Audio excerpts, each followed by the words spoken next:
mar MCA, MP, governor, nyaka mar president nikech en kihere here. Lakini pod nyaka ng'iye matut nikech e ground ka MCA ema ong'eyo most needy children from the grassroots.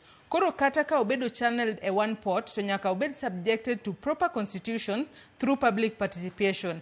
Nyiego marach, wacho ka ni nyiego marach chando jowa, kata mano golo paro malew ni hinyo jomoko nyaka joma nitie position. Mago mana moko kuom ote ma joneno magwa chwalonwa okinyi makawuono. Paro opogore nitiere joma sero wachni mar nywando basari agulu achiel, kata kamano ong'isa kana penj ni pesa ni ok poge marom to ji te chulo usuru. Ang'o miyo poge marom pok obedoga? Nikech iyudo ni jomoko imiyo mang'eny to jomoko imiyo matin. Tadiera pesa makamagi kata obedo ni chiwogi kaka basari en usuru ma jopiny ema chulo.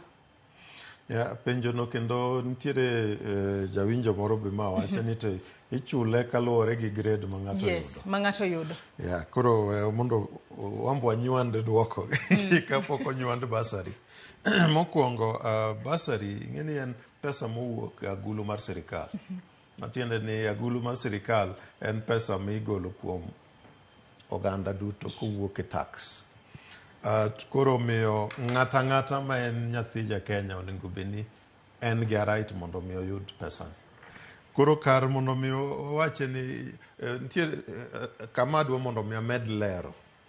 Wadwa ni mondo mi kosekete kanyakla ok en ni gimiketo ni kokidhi many godo kia ni jatelo mane madwa ng'iyo ni ng'a gini. Ing'iyo ni to wan gi sikunde adi. Skund ni nyithindo dhi utimo penj kaka jmano timo KCP 2023 ka na gin 1.4 million. Iko ni nyithindo gi ma qualify modhi form 1 uluongi e schools mage dhiuru. Mantiere modhi e day schools dhiuru.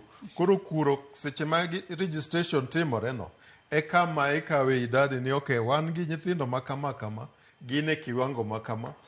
Kuom nyithindo gi eki ichako kanye michako ng'iyo ni kuom nyithindo gi eki gin nyithindo kaka wawacho ni gweng' ma wan godo gwenge gi duto nitiere gweng' ka gweng' nitiere kama nyithindo ok dhiye maber. Yani levels mar dhier kata poverty levels iwacho ni nitiere malo kabisa. Omiyo wan ong'iyo ni nyithindo gi odonje sikul. Ka gisedonje sikul to pesa midwaro mondo mi okony go gik mitime skul go ema wuokie basari kitine dhi kuro. Koro ok idhi chako manyo nyathi cha ni mondo mi obi ochako chul pesa. Iwinjo kama watemo manye go nikech gimoro amora misekawo ni chak idwa chako duoke ni we mondo mi koka ng'ane odhi ofweny kata odhi opuodhi ni nyathi ng'ane kata joka ng'ane ni modhier kata joma ok otimo kamano. Mokwongo dhier en gimoro malit. Makata na ng'at ma odiochieng' gotieno onge gimoyudo ok odwa ni mondo mi oluonge kar dhier. Makineno ji wuok ni dhi pango laini mondo mi giyud pesa no. Ng'eni dhier en ari gima ginyalo timo motamogi. Kato parie ni gin be nyithindo bende gin nyithindo line ma gipango chendi kato nyithindgi ng'eni agidhi sikul. Kato yudo ka nyithindo moko bro choko ni un dalau kata na gimunyal konyugo onge un na jok madhi manyo pesa mariedo kuro kumiywaruoki kumigoruoke. Nyithindo bentie kaka ikoni mchongwano gimbe giwuoyo kendo giwachore mabiro yoro ka nyathi moro wuok kanyo ka koro pache gala psychologically obedo traumatized, obedo affected. Omiyo wadwa ni pes ng'iyo ni to nyithindo gi somo nade en gima wagolo kuom nyithindo gi. Ini ng'ama wuok ng'eny jo Kenya, by the way, let me tell you, pesa ni endi onego bed ni konyo nyithindo mantiere Kenya kanyo te nikech jok manyalo nyithindgi onge kuro. Jok manyalo biro ka gin gichulo kowuok e ofukgi to bende kendo gin e Brookside gin kuonde mamoko gi. Omiyo ka endi emomiyo wang'iyo ni pesa ni kako donjo kuro no en wang'iyo ni to nyithindo gi mokwongo wahakikisha ni giduto te mane kor gweng' onge mandala gisedonjo gidonjo Mboga school gin nyithindo adi pesa nitiere maromo nade muyoro kuro ewi nyathi ka nyathi pesa no or kuro. Koro onge ng'at machako donjo diere ka matemo geng'o pesa ni mondo mi kik dhi kony nyithindo. Makoni mano level achiel.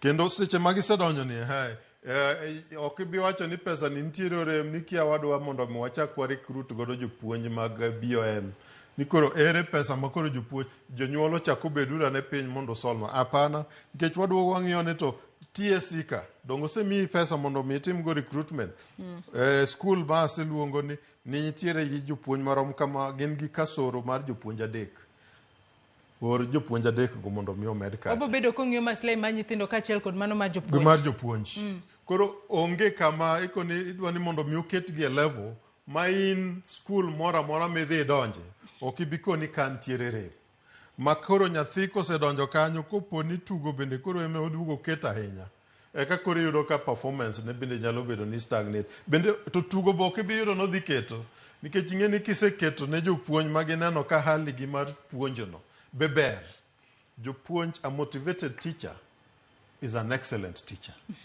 ibiro yudo ka nyathi donja gate kanyo to mokwongo pache ni man kawuono adwa dhi wuoyo gi japuonj ng'ane motivate kendo stimulate omiyo kata nyithindo mineno ka chopo e school tineno ka gin gi low spirit iyudo ka gipogore kama jopuonj ong'eyo kendo osebedo gin gi support ma puonjo ema gitimo kanyo kendo ong'iyo kata nyathi mokoni nyathini endi tadwa ni higni mabirogi wabiro luonge ni daktari. Wach ni mogik Boaz mar Waruku kwatieko twak mar okinyi ma kawuono thuolo marwe maneno koserumo. Oh, okay.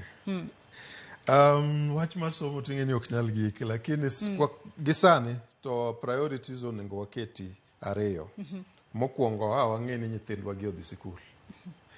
Mar ariyo onego wang'e ni to jopuonj bende wan godo moromo nikech moko manyicha wakawo kato wandikogi ni waluongogi ni interns kaendi. Miyo they are demotivated. Kech gin interns pare ni chulogi siling 17,000 e dwe ka dwe. 17,000 to odak en gi family kendo okodesha kata na kama odakie center moro machiegni kanyo. Onge tich moro amora mochako timo nikech idwa ni mondo mi concentrate ka. Wadwa ni jopuonj go eko olokgi mondo mi oketnegi terms permanent and pensionable. Nikech gin jopuonj ma ok gin jotiegre gin jopuonj manosetiegore mo qualify. Ting'eni ka oketgi ni interns gin students kata trainees ma pod dhi mbele ging'eyo kaka tich tiyore. To magi jok moseng'eyo tich. Koro okonego be ni ketogi e kiwango ainano. To kata nikech mago 30,000 kende. Pod wan gi kasoro mang'eny mar puonj kiwango mar puonjno. Onego be ni kaka ne higa mokalo chako ni wa recruit jopuonj saendi. Onego be ni wadhi godo mbele. Elimu bora nwakoni for the next 20 years. Onego be ni higa ka higa ok wa recruit less than 15,000. Monde kwa ng'i ni wadho chopo kendo wa bridge capacity mar jopuonj madwarore ka. To bende seche mwa recruit not less than 15,000 higa ka higa to wadwa ni mwase recruit ka bende wa retain gi kendo miyo gi continuous development. Mano bende is a function monego be ni bedo supported gi the National Education Fund. Mwatemo mondo mwawachi. Ai wacho kanyo makare ahinya. Atimo kisamari anyalo bedo na weyo so many other points. But kwang'i adieri ratiro mar somo ka mokwongo kik wakete ubaga mag siasa ma ng'ato wacho gima mibadhi mag siasa ok onego donjie kata matin. Wang'e ni nyithindwa gintiere skul ka nyithindwa gi osedonjo skul makoro giriere tir mwang'e ni gin gi hope ni future margi ok dhi bedo marach bas koro wanyalo timo siasa gik mamoko e bathe ka. Aero kamana inya Boaz Waruku jalla kanyo mano mar riwruok mar elimu bora makedo ne somo makare e pacho kae kuom kawo thuolo mar IBS studio kae okinyi makawuono watwag kotudore kod nywando basari kanyakla mar mondo mi nyithindo duto e pacho kae